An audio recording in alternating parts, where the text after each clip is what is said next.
Um bom dia! Bom dia, gente! Sejam todas bem-vindas e todos bem-vindos para mais um Bora Ler a Bíblia nesta quinta-feira braba, calor já logo de manhã, 7:30 da manhã. Abram as Bíblias de vocês em Gênesis capítulo 7. Sim, Gênesis capítulo 7.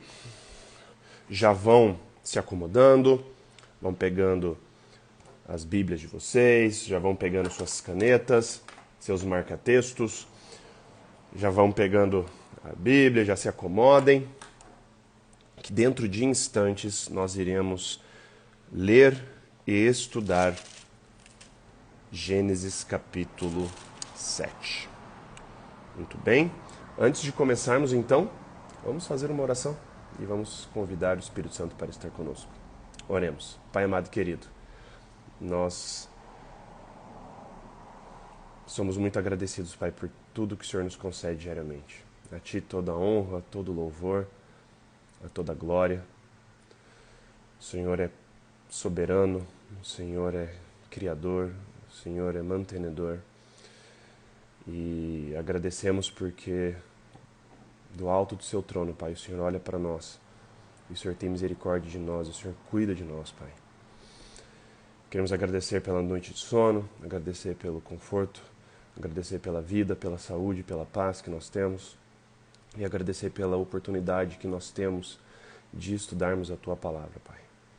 E agora, ao abrirmos a Tua Palavra, em Gênesis capítulo 7, Pai, queremos convidar o Teu Santo Espírito para estar conosco. Nos é prometido aqui na Bíblia que se a gente pedir, Pai, sabedoria, o Senhor dá sem medidas para nós, Pai.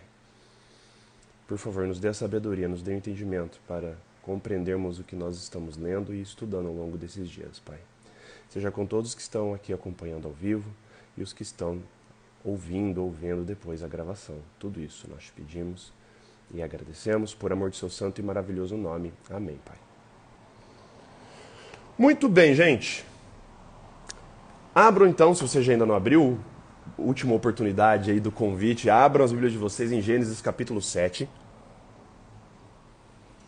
Ontem, em Gênesis capítulo 6, nós vimos que o autor, no caso Moisés, ele dá um zoom out. Ele estava descrevendo no capítulo 5 a genealogia de Adão a partir de Sete. Né? E ele vai, chega em Noé. E ele fala que Noé, aos 500 anos, tinha gerado Sem, Cam e Jafé. Depois ele dá esse zoom out no capítulo 6 para mostrar a situação que estava a humanidade. O caráter corrompido, como estava a situação do planeta. Para mostrar como que Deus lidou com essa situação. Existe também no capítulo 6 as instruções já para Noé. Fala que Noé era um homem justo, era um homem íntegro, ele andava com Deus. A mesma expressão usada para Enoque, que Enoque andava com Deus, andou com Deus e Enoque foi levado para os céus. Né? Então Noé era tipo uma espécie de Enoque nesse momento do planeta. Deus dá as instruções para Noé, dá as medidas exatas, tudo que tinha que ser feito. E no verso 22 do capítulo 6 termina assim, que Noé fez tudo exatamente como Deus lhe tinha ordenado. A obediência de Noé era uma característica que fazia dele alguém diferente. A obediência nos faz diferentes. A obediência nos mostra para Deus que nós amamos Ele. Nós não obedecemos a Deus para conseguir favor de Deus. Na Bíblia, a obediência é um reflexo de quando a gente reconhece quem nós somos. Lembrem-se que nós estudamos lá em Gênesis 2, Gênesis 3, quando Deus institui o sábado, e nós vimos a obediência ali nos colocando no nosso devido lugar.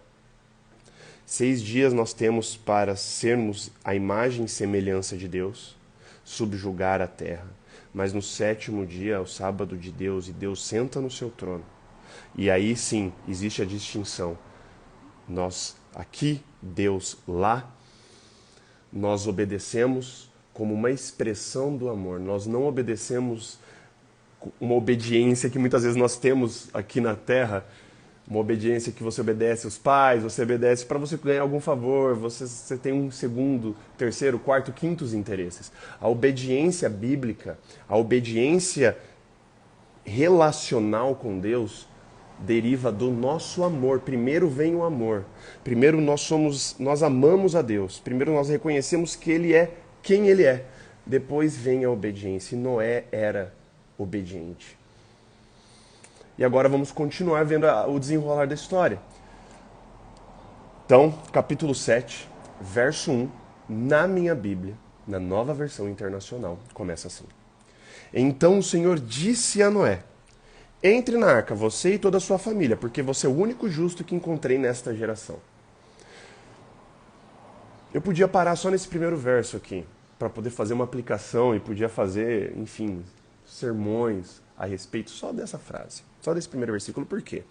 Porque é muito interessante quando a gente observa aqui Deus falando com Noé para ele, toda a família dele entrar na arca. Mas o porquê que ele e toda a família dele iriam entrar na arca? Porque, Noé, você é o único justo que encontrei nessa geração. Não, a esposa dele não era justa, os filhos deles não eram justos, as noras dele não eram justas. Noé era o único justo que foi encontrado naquela geração. Mas porque Noé era justo, a família dele teve a bênção de ser salva junto com ele. Isso dá pra gente falar assim, cara, discorrer, né, a vida inteira sobre as implicações disso. Sobre quais são os efeitos de uma única pessoa crente, quais são os efeitos com relação à bênção divina em um lar, por exemplo, e que só existe uma pessoa que é temente a Deus. Se você provavelmente, se você está ouvindo isso agora, você está vendo isso agora, e se você se encontra sozinho, sozinha, você se sente sozinha aí no meio da sua família, no meio do seu ambiente familiar, você está triste, você está desanimada, achando que, é uma luta que eu não estou conseguindo mais lutar, e, enfim, eu acho que é sem sentido eu continuar assim. Lembre-se desse exemplo aqui. Por causa de Noé, o único justo de toda a geração, a família de Noé foi poupada.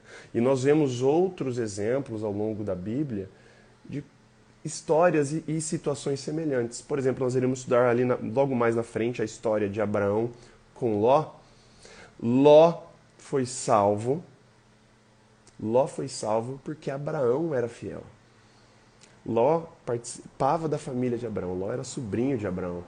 Ló foi salvo de Sodoma e Gomorra, não só Ló, como a esposa e as filhas que foram retiradas de Sodoma por conta de Abraão. Se você hoje está assim, cansada, achando que o seu exemplo dentro do seu lar não está servindo de nada, lembre-se disso. Deus está te usando para ser bênção e salvação no seu ambiente familiar. Mas as instruções não param por aqui. Verso 2. Leve com você 7 casais. Normalmente a gente pensa, né, que isso era só um casalzinho de cada, né? A gente tem aquelas imagens, né, na nossa mente de um casalzinho de cada espécie entrando na arca, né? Aqui, olha só, leve com você 7 casais de cada espécie de animal puro, macho e fêmea, e um casal de cada espécie de animal impuro, macho e fêmea. E leve também 7 casais de aves de cada espécie, macho e fêmea, a fim de preservá-las em toda a terra. Daqui a 7 dias farei chover sobre a terra 40 dias e 40 noites, e farei desaparecer da face da terra todos os seres vivos que eu fiz. E mais uma vez, verso 5, Noé fez tudo como o Senhor lhe tinha ordenado. Uma coisa, um parênteses aqui. Quando Deus descreve os animais que irão entrar na arca, olha que interessante, ordem divina. Ele, Deus, já separa e Deus já faz a distinção de animais puros e animais impuros. Muita gente, né? E aqui eu já vou dar na canela de muita gente, que, cara, pode argumentar o que for, espernear o que quiser. Muita gente fala que a ordem de animais puros e impuros era uma ordem lá cerimonial, lá do Sinai, que tinha a ver com os sacerdotes e que tinha que, sei lá o que, que depois que Jesus veio, ele tornou todos os animais puros, tudo pode comer, tudo sei lá o que, toda aquela história que eu já conheço, eu já ouvi, eu já expliquei, na verdade. Mas a gente vê que a distinção de animais puros e impuros já existia aqui, cara, antes do dilúvio. Deus já classificava quais eram os animais puros e os animais impuros. Continuando, e olha só, verso 6. Noé tinha 600 anos de idade quando as águas do dilúvio vieram sobre a terra. Noé, seus filhos, sua mulher e as mulheres de seus filhos entraram na arca por causa das águas do dilúvio. Casais de animais grandes, puros e impuros, de aves e de todos os animais pequenos que se movem rente ao chão, vieram a Noé e entraram na arca, como Deus tinha ordenado a Noé. Nós vemos aqui os animais vindo agora de uma forma sobrenatural. Os animais simplesmente vão. Deus ordena os animais vão nos parezinhos, conforme Deus tinha ordenado. Noé só teve o trabalho de abrir a porta e deixar os animais entrarem. Entra aí, galera. Verso 10. Depois dos 7 dias, as águas do dilúvio vieram sobre a terra. No dia em que Noé completou 600... Aqui é a primeira data, assim, precisa do dilúvio. No dia em que Noé completou 600 anos, 1 mês e 17 dias... Nesse mesmo dia, todas as fontes das grandes profundezas jorraram, e as comportas do céu se abriram. E a chuva caiu sobre a terra 40 dias e 40 noites. E aqui a gente tem a descrição que a gente normalmente associa o dilúvio somente à chuva. Mas aqui fala que as fontes das grandes profundezas jorraram, ou seja, veio água de baixo e água de cima. Não veio só chuva. Grandes reservas de água, que nós sabemos que existem em número, hoje, lençóis freáticos e tudo mais, naquela época, imagina, abrem-se essas comportas das profundezas, então jorra, explode água de baixo para cima e de cima para baixo e vira aquele rebuliço todo. E a chuva caiu 40 dias e 40 noites. Naquele mesmo dia, verso 13, Noé e seus filhos, Sem, Cam e Jafé, com sua mulher e com as mulheres de seus 3 filhos, entraram na arca. Com eles entraram todos os animais de acordo com suas espécies, todos os animais selvagens, todos os rebanhos domésticos, todos os demais seres vivos que se movem rente ao chão e todas as criaturas que têm asas, todas as aves e todos os outros animais que voam. Casais de todas as criaturas que tinham fôlego de vida vieram a Noé e entraram na arca. Os animais que entraram foram um macho e uma fêmea de cada ser vivo, conforme Deus ordenara a Noé. Interessante aqui que aqui já existia classificação de animais domésticos, rebanhos domésticos e animais selvagens, já existia. Desde a criação, na verdade, né, já vê, né, essas distinções. Isso é interessante quando a gente analisa e para pensar. E uma coisa muito legal no final do verso 16. Então, o Senhor fechou a porta. A iniciativa, a atividade aqui é divina, completamente divina. Tudo é divino. Toda a ação é coordenada por Deus. O ser humano só obedece. Noé constrói. Noé constrói. Noé entra na arca. Noé entra na arca. Animais, entrem na arca. Os animais obedecem, entram na arca. Agora a hora de fechar a porta, não é Noé que vai lá e dá umas marteladinhas na porta e passa um veda-rosca, um pichezinho lá para vedar a porta. Não. É o Senhor que fecha a porta. Verso 17. 40 dias durou o dilúvio, e as águas aumentaram e elevaram a arca acima da terra. E a arca e as águas prevaleceram, verso 18, aumentando muito sobre a terra. E a arca flutuava na superfície das águas. E A arca flutuava sobre a superfície das águas. Isso lembra alguma coisa? Um paralelozinho aqui? Lembra que lá no comecinho, Gênesis 1, fala que o Espírito de Deus pairava sobre as águas. E aqui agora é a arca que flutuava sobre a superfície das águas. Aqui existe um cenário de pré-criação de volta. A terra volta ao estágio que ela estava antes da criação, sem forma e vazia. Ou seja, tohu vabohu, que eu já expliquei essa expressão em hebraico, que significa desolada, vazia, sem propósito.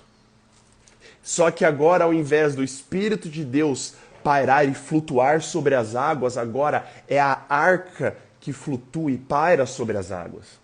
Voltamos agora então a um estágio de pré-criação, em que as águas de novo cobrem toda a face do abismo. Tudo está coberto por água, porém existe um barquinho, existe uma família ali que foi salva por conta de Noé. Verso 19, as águas dominavam cada vez mais a terra e foram cobertas todas as altas montanhas debaixo do céu. As águas subiram até quase 7 metros acima das montanhas mais altas que tinham naquela época. Todos os seres vivos que se movem sobre a terra pereceram. Aves, rebanhos domésticos, animais selvagens, todas as pequenas criaturas que povoam a terra e toda a humanidade. Tudo que havia em terra seca e tinha nas narinas o fôlego de vida morreu. Todos os seres vivos foram exterminados da face da terra, tanto os homens como os animais grandes, os animais pequenos que se movem rente ao chão, e as aves do céu foram exterminados da terra. Só restaram Noé e aqueles que com ele estavam na arca. E as águas prevaleceram sobre a terra 150 dias. Fim do capítulo 7. Nós vemos aqui então no final que, enfim, é um momento tenso. Deus, na sua soberania, decide dar um reset no planeta. Ele volta ao estágio de pré-criação do planeta, onde as águas estão cobrindo toda a face do abismo de volta. Nós vemos que todos os seres são exterminados, animais, plantas, toda a humanidade é exterminada. Uma coisa que me pega aqui no texto, e que, enfim, não é dito aqui no texto bíblico, quantos anos se passaram entre Noé começar a construção da arca e a finalização da construção da arca e Noé entrar. Mas com certeza não foi pouco tempo, foram muitos anos. E imaginem as pessoas observando Noé. Vamos exercitar a nossa imaginação aqui. Vamos imaginar as pessoas analisando Noé. Noé pregando, martelinho, pá, na arca. Obviamente, Noé não construiu essa arca sozinho. Com certeza, teve outras pessoas que o ajudaram. Essas pessoas que passaram por tantos e tantos anos construindo essa arca junto com Noé, não entraram na arca com Noé.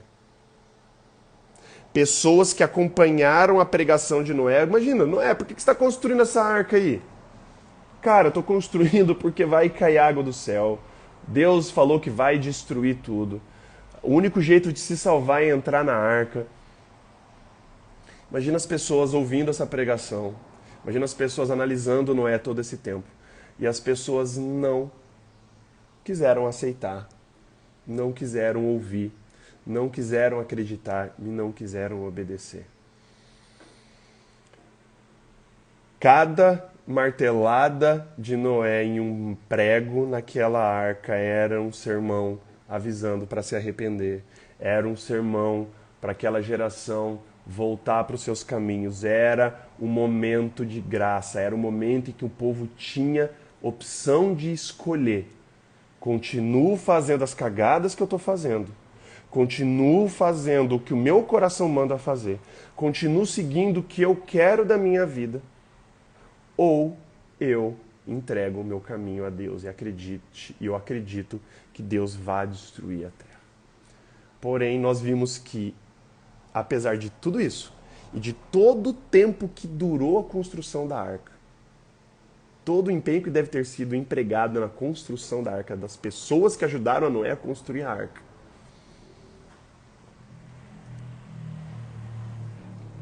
não deu bom para essas pessoas. Inclusive, ouso dizer que nem os familiares de Noé botavam muita fé em Noé. Ouso dizer que nem a esposa de Noé, nem os filhos de Noé botavam muita fé. Porque fala aqui no texto que o próprio Deus fala que Noé era o único justo que tinha aqui naquela terra. O justo aqui, ele alcança, a justiça é algo que é imputado. Porque a pessoa confia em Deus. Aí nós iremos ver essa relação entre obediência, fé e justiça. Mostra que não era o único aqui. O único que era justo. A esposa dele não era justa. Os filhos dele não eram justos. Eu fico imaginando, cara, a gente só pode imaginar, né, como deve ter sido para Noé. E como ele deve ter sido chamado de louco. Ele deve ter sido chamado de lunático, de fanático, de alguém fora da realidade. Alguém gaga, alguém fundamentalista. Alguém fala assim, cara, Noé, você tá maluco, bicho, não chove, nunca choveu. O mundo não vai ser destruído. Fica de boa, e Noé lá, cara, e Noé lá. Mas no fim, quem fecha a porta também não é Noé. O fechar da porta aqui não é Noé que faz, o fechar da porta aqui é Deus que faz. E muitas vezes hoje nós queremos fechar a porta para o nosso próximo. Nós pregamos, nós vivemos o Evangelho, nós dizemos que nós adoramos a Deus e que nós obedecemos a Deus, mas também muitas vezes nós queremos tomar o lugar de Deus e nós queremos fechar a porta da arca para as pessoas entrarem. Galera, quem fecha a porta e quem abre a porta não sou eu, não é você, não é o seu pastor, não é o bispo, não é o papa, não é ninguém. Quem abre e quem fecha a porta é Deus. Neste exato momento da nossa história do universo, do nosso planetinha aqui, a porta ainda está aberta. Jesus veio, morreu na cruz, pagou o preço do pecado, para que a gente entre pela porta da frente, da graça, aceite o sacrifício de Cristo, obedeça a Ele. Mas vai chegar um momento, e eu tenho a plena convicção que esse momento não está longe, de que a porta será fechada. E a porta será fechada por Ele. Mas até lá, até a porta ser fechada por Ele, eu tenho a obrigação de pregar todos os dias que o dia está próximo. Assim como Noé, naqueles dias, falava que o fim do planeta estava próximo, eu e você, se nós nos consideramos realmente cristãos e cristãs, e nós acreditamos em que Jesus irá voltar um dia para nos buscar, nós temos que pregar dia e noite de que sim, Jesus está voltando. Por mais que te chamem de lunático, por mais que te chamem de maluco, por mais que te chamem de fundamentalista, por mais que te chamem do que quer que seja, pregue, pregue e pregue. Anuncie, anuncie, anuncie. E deixe o trabalho de fechar a porta para Deus. Não seja você a pessoa que vai querer fechar a porta para a salvação ou para a perdição das pessoas. Simplesmente obedeça a Deus, martele diariamente, construa sua arca e deixe que Deus, Ele que lá no fim vai fechar a porta. Oremos. Pai amado querido, é muito triste quando a gente para analisar e a gente vai ler, a gente lê o texto e a gente vê que apesar de todo o tempo que Noé passou construindo a arca, e a lógica nos diz que ele não construiu essa arca desse tamanho todo sozinho. Pessoas ajudaram ele. Pessoas que estiveram diariamente com Noé, ajudando a construir a arca, não entraram na arca. Não quiseram confiar em Deus. Não quiseram deixar de ter os seus corações obstinados, egoístas. Não quiseram deixar os seus próprios caminhos, Pai. É triste ver o que o Senhor teve que fazer com o planeta Terra. A nós não cabe questionar por que o Senhor fez isso. A nós não cabe ficar deduzindo, ou ficar... Enfim, Pai. Nós só aceitamos porque nós acreditamos que o Senhor é completamente soberano, o Senhor é completamente amor e o Senhor é completamente justiça. Se o Senhor fez o que o Senhor fez, é porque tinha que ser feito, Pai. Noé foi salvo não por méritos próprios dele. Noé não foi salvo porque ele era o cara, que nós iremos descobrir posteriormente nos próximos capítulos. Noé foi salvo porque ele era justo. Ele encontrou justiça porque ele te obedecia. E ele te obedecia porque ele te amava. Ele não obedecia para ganhar favor. Não era um cara justo no meio de uma geração completamente zoada, completamente corrupta. E a família de Noé foi salva por causa de Noé, não foi por causa deles, porque Noé era justo. E se existe alguém aqui hoje que, pai, está cansada, que acha que a batalha está perdida, é a única pessoa na família que está seguindo os seus caminhos, conforte o coração dessa pessoa, Pai. Que ela encontre alento e esperança nessa história de Noé. Que por causa de Noé e da fé de Noé, a família dele foi salva. Talvez, Pai, por causa da nossa fé, lá no fim, a nossa família também seja salva. O que nós não podemos fazer, Pai, é desistir de Ti. O que nós não podemos fazer é desistir de Te obedecer, Pai. Transforma o nosso coração, Pai, para que a nossa obediência seja motivada por amor. E não que a nossa obediência seja motivada para ganhar favor de qualquer coisa, Pai. Quero pedir que o Senhor seja com todas as famílias aqui representadas, de todos que estão acompanhando o Bora Ler a Bíblia, seja aqui no Clubhouse, seja aqui no Instagram ao vivo, Pai, seja quem está ouvindo isso no Spotify, seja quem está vendo essa gravação depois no YouTube, Pai. Abençoe as famílias aqui representadas. Que nós possamos ser instrumentos para bênção e salvação da nossa família, Pai. Que o Senhor nos use. Às vezes aqui existe alguém que está ouvindo que é a única pessoa cristã em um lar, Pai, que não acredita em nada, Pai. Use essa pessoa como uma cunha, como uma faca ali para abrir um caminho, uma brecha para salvação e para bênção entrar nessa família, Pai. Perdoe também os nossos pecados e faltas, Pai. Nós somos pecadores, nosso coração é completamente inclinado para o mal. Somente pela Tua graça podemos ser salvos, Pai. Por favor, perdoe os nossos pecados e faltas pelos Seus méritos na cruz, Pai. Seja também com os menos favorecidos, Pai. Seja com os que estão em situação de rua. Seja com os que estão passando fome, sede.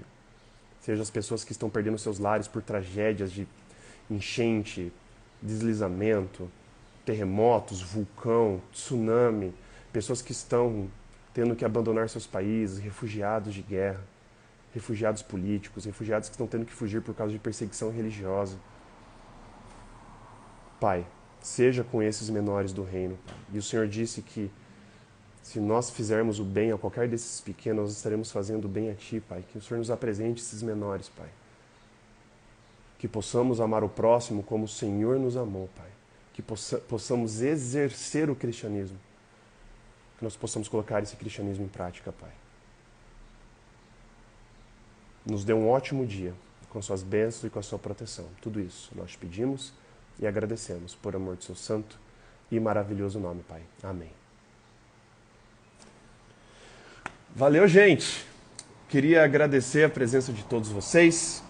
Queria agradecer aqui a paciência. E se é a primeira vez que você está vendo, se é a primeira vez que você está ouvindo Bora Ler a Bíblia, ou vendo Bora Ler a Bíblia, saiba que nós fazemos isso todos os dias. de segunda a sexta-feira, das 7h30 às 8 da manhã. Sábados, domingos e feriados, das 8h30 às 9 da manhã. Todos os dias lendo um capítulo da Bíblia por vez. Então, se for do seu interesse, se for a primeira vez que você está aqui no Clubhouse, me adiciona como seu contato, ativa o sino de notificações do meu perfil aqui. Toda vez que eu iniciar a sala no Clubhouse, você vai ser notificado ou notificada. A mesma coisa aqui no Instagram. Ativa o sino de notificações do meu perfil aqui no Instagram. Toda vez que eu começar a live, você será notificado. Tem lá a opção, me notificar toda vez. E se você conhece alguém que você sabe que, essa pessoa, acho que seria legal estudar a palavra juntamente aqui com o pastor Gustavo, de uma forma sistemática, dessa forma sistemática como nós estamos indo, capítulo a capítulo, indica o Bora Ler a Bíblia para essa pessoa, compartilha meu contato no Clubhouse, compartilha o meu contato aqui no Instagram, compartilha o nosso podcast lá no Spotify, compartilha o canal no YouTube. Nós temos esses canais aí para agora não ter mais desculpa. E o objetivo aqui do Clubhouse é esse, é estimular o hábito da leitura diária da Palavra de Deus. Beleza, gente? Então, um beijo, abraço para vocês e até amanhã com o Bora Ler a Bíblia, agora Gênesis capítulo 8. Um beijo, um abraço, valeus e falou!